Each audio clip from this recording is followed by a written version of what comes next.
data tubifurije kugubwa neza aho muri hirya no hino, Uwiteka abahire. Turagarutse muri studio kandi tuje kubagezaho bya byigisho, kuko ibyigisho byacu nakagaruka ubutumwa bwiza uko bwanditswe na Yohana, ni ibyigisho bidufasha kwiga Bibiliya. Rero amazina yanjye nitwa Ukwigize Jean Pierre, kubo tumenyeranye tumaze kumenyana rwose, ariko n'abaje uyu munsi reka tubibwire, ni umuco mwiza kwibwirana. Ndi kumwe rero na bagenzi banjye, aba bene data baje kudufasha kumvikanisha neza ibi byigisho, reka tubasabe nabo babibwire duhereye iburyo. Nge turi kumwe, amazina yanjye ni Nshimyumukiza David, tukaba tugiye kubana muri kino cyumweru. Murakoze cyane, reka twakire na mwene data ibumoso. Turabasuhuje bene data, nitwa Nzabamwita Pierre. Murakoze cyane, aba bene data barakoze, baje kudufasha kumvikanisha ubutumwa bwiza ko bwanditswe na Yohana. Rero ibi byigisho ni birakomeza, tumaze iminsi tubyiga, ariko muri iki cyumweru tugiye kumara icyumweru twiga icyigisho kitubwira ngo Yesu na Aburahamu. Mbere y'uko rero tujya mbere mu cyigisho, reka tubanze dusenge. Turagushimiye data wera, muremyi wacu, izina ryawe rihabwa icyubahiro. Tugushimiye uburinzi bwawe bubana natwe ibihe byose, ukomeje kuturinda no kudufasha no kuduha umugisha wo kwiga ijambo ryawe. Mubyeyi wacu, dusabiye ibicano, dusabiye abayikurikirana, kugira ngo ijambo ryawe tuhigira ritubere umutsima w'ubugingo, kandi umwuka w'Imana adufashe gusobanukirwa. Abumva aya magambo bose ubasobanurire, kugira ngo turusheho kungukirwa muri wowe. Tubyakira ubuntu mu izina rya Yesu, amen.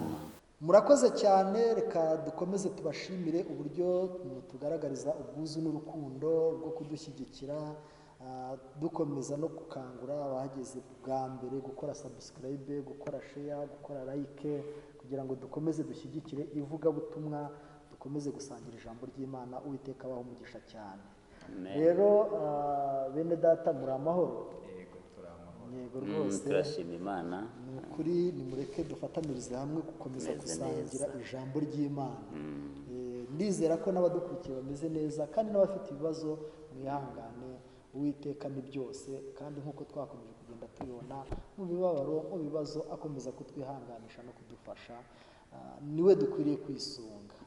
Murakoze cyane. Rero icyigisho tugiye kwiga kiratubwira ngo Yesu na Aburahamu, nicyo tugiye kumara icyumweru twiga. Yesu twamubonyemo byinshi, yabaye umutsima w'ubugingo, yabaye umucyo w'ubugingo, yabaye udufasha muri byose, yatugaragarije urukundo n'impuhwe, yagaragarije urukundo n'impuhwe, abababaye, abamugaye. Yesu ni byose, Yesu ni urukundo. Hano rero Yesu na Aburahamu byagenze bite?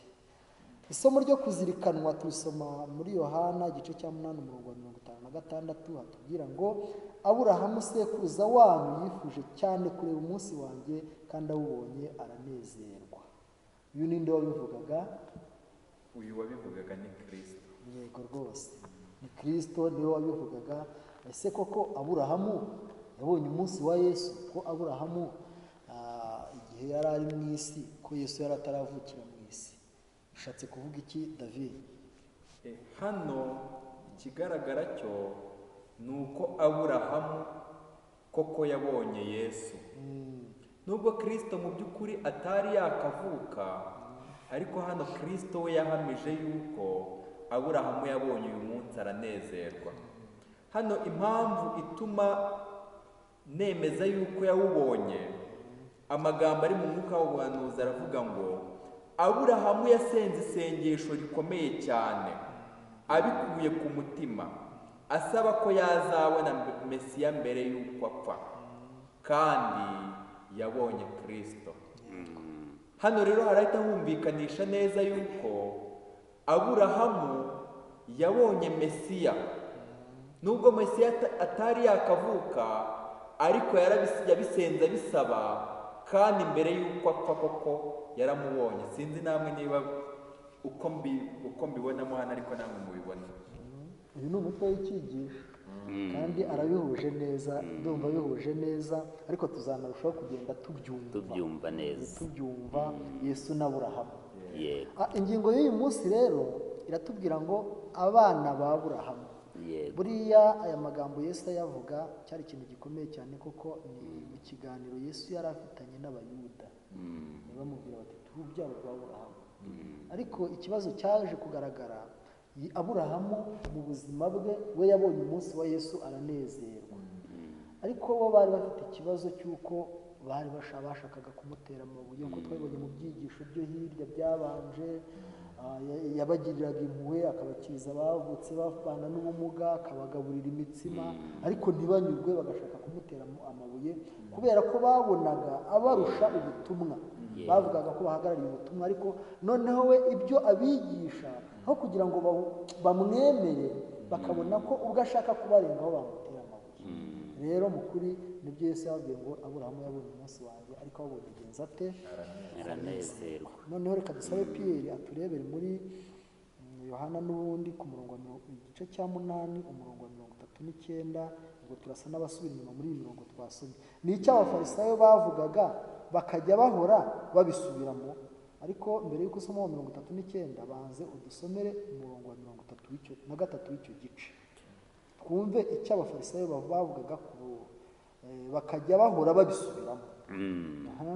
Somere umurongo wa 33, baramusubiza bati ko turi urubyaro rwa Aburahamu, akaba ari ntabwo twigeze na hato kuba imbata z'umuntu wese, none uvugira iki ngo tuzabaturwa?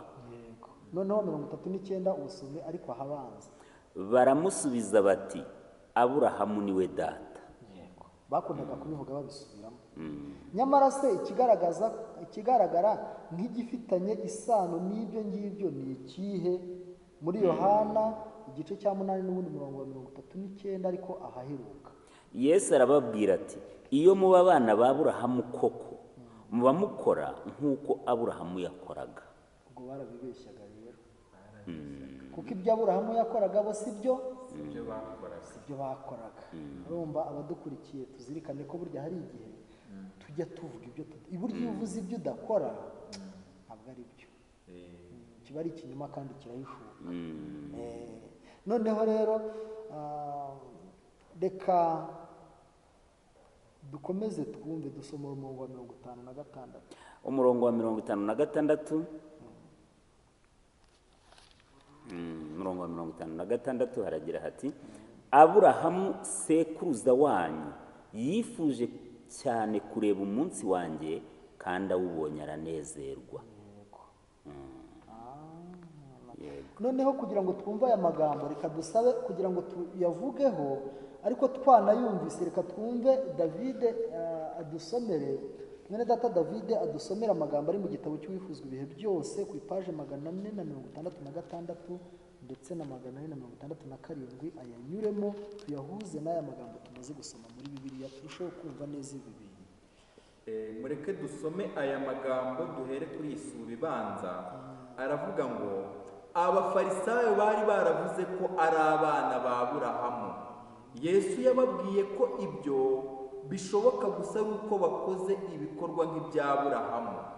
Abana nyakuri ba Aburahamu bagombaga kubaho nk'uko yabayeho, bakagira imibereho yo kubaha Imana.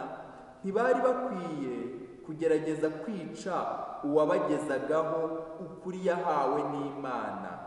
Igihe bacuriraga Kristo umugambi mubisha, abigisha b'Abayuda ntibakoraga nka Aburahamu.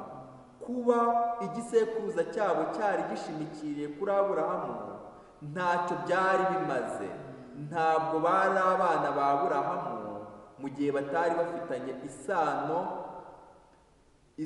y'umwuka na Aburahamu, kuko iyo sano yagombaga kugaragarira mu kugira umwuka nk'uwe no gukora nk'uko yakoraga. Akoze cyane.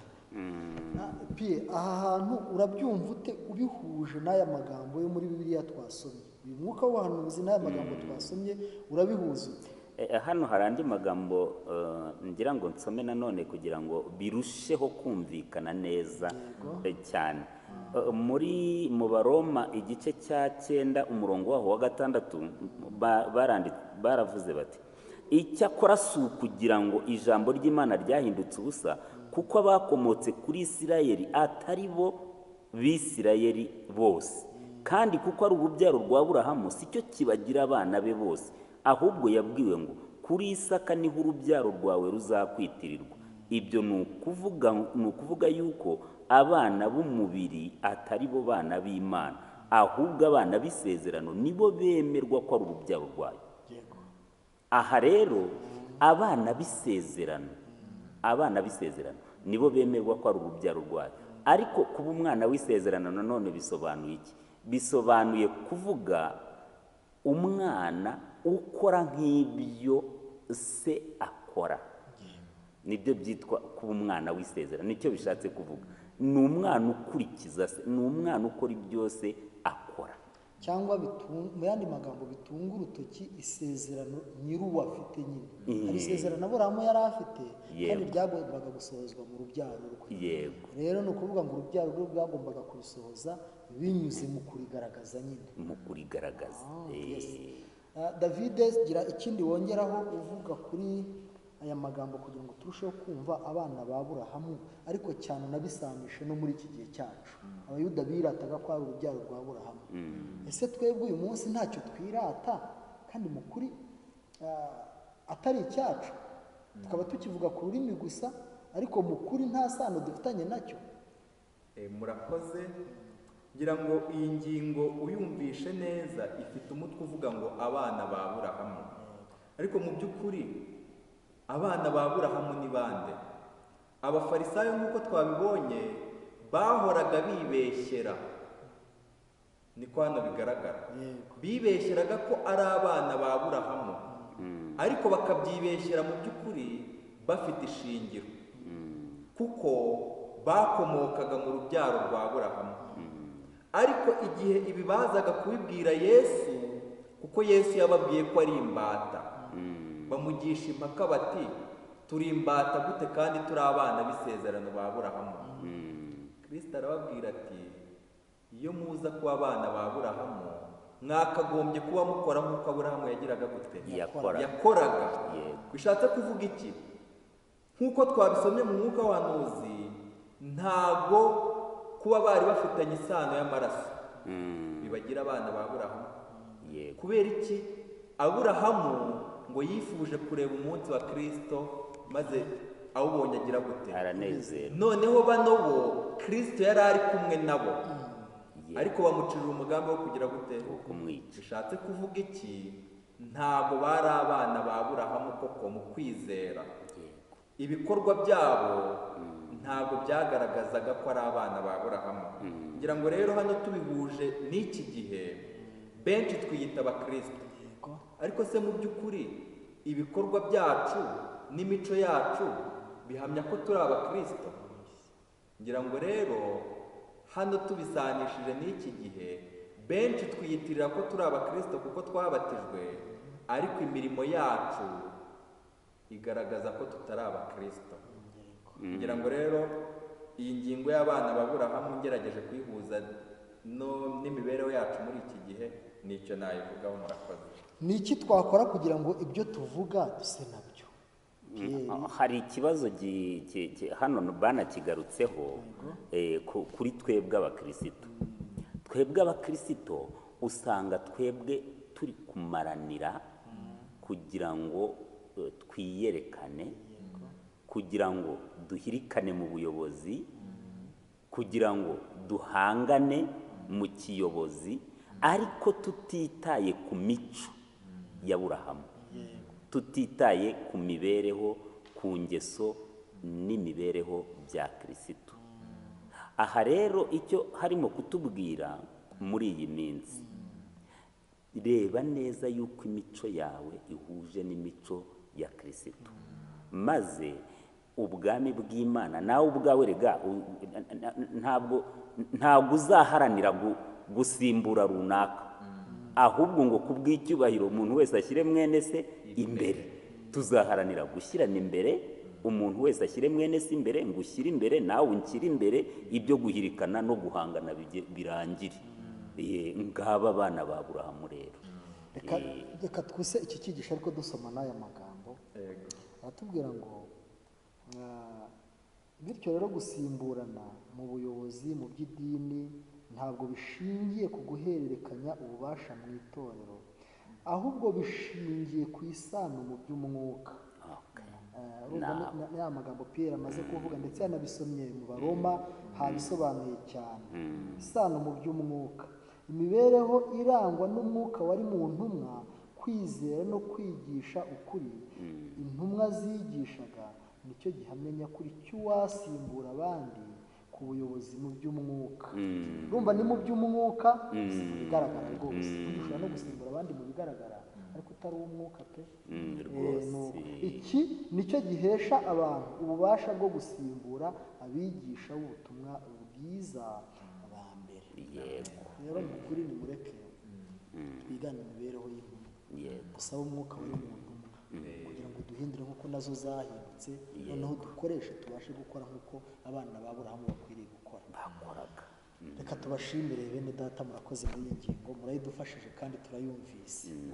Tunashimire rero na bene data badukurikiye, abadukurikirana kuri iyi channel n'abazadukurikirana, abakurikirana ibi byigisho, namwe Uwiteka abahe umugisha, kandi dusabye kugira ngo umwuka wera arusheho gukomeza kubigisha no kubagaburira ijambo umutsima w'ubugingo.